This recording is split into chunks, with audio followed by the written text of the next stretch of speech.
ખેડામાં LCB પોલીસની 24 કલાકમાં બે મોટી દારૂની રેડ પાડવામાં આવી છે। 2 કરોડથી વધુનો દારૂ ઝડપી પાડવામાં આવ્યો છે। તો ગઈકાલે 250 પેટી 62 લાખનો જે દારૂનો જથ્થો હતો તે ઝડપાયો હતો। બીજી રેડમાં એલસીબી પોલીસની રેડમાં 1200થી વધુ પેટી વિદેશી દારૂની ઝડપાઈ હતી અને ટેલરમાં લાવીને દારૂનું કટિંગ કરવામાં આવતું હતું। તો ઠાસરા અને કઠલાલ પોલીસ સ્ટેશન વિસ્તારમાં મોટી માત્રામાં વિદેશી દારૂ ઝડપાતા સ્થાનિક પોલીસ પર અનેક સવાલ ઉઠી રહ્યા છે।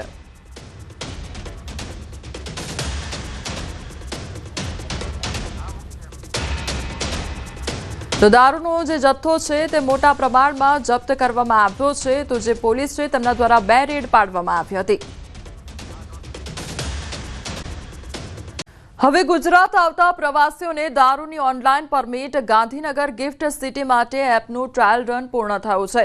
તો ટૂંક સમયમાં રાજ્યમાં અમલ થશે અને હવે બીજા તબક્કે સુરતની diamond bourse, statue of unity, Kutch અને અન્ય મહત્વના પ્રવાસી વિસ્તારોમાં પણ આ સિસ્ટમ અમલમાં મૂકવાની યોજના છે। તો ગુજરાત સરકારે રાજ્યમાં દારૂ પરમિટ મેળવવાની પરંપરાગત કાગળ આધારિત પ્રક્રિયા સરળ બનાવીને તેને ડિજિટલ સ્વરૂપે ઓનલાઈન ઉપલબ્ધ કરાવવાનો નિર્ણય કર્યો છે। હવે રાજ્યમાં આવતા દેશ વિદેશના પ્રવાસીઓને દારૂની પરમિટ માટે કચેરીઓની લાંબી પ્રક્રિયામાંથી પસાર થવું નહીં પડે।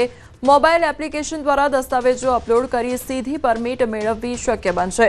તો અગાઉ પ્રવાસીઓને હોટલ કાઉન્ટર પરથી ફોર્મ ભરવું પડતું હતું, દસ્તાવેજો રજૂ કરવા પડતા હતા અને મંજૂરીની ત્યારબાદ રાહ જોવી પડતી હતી।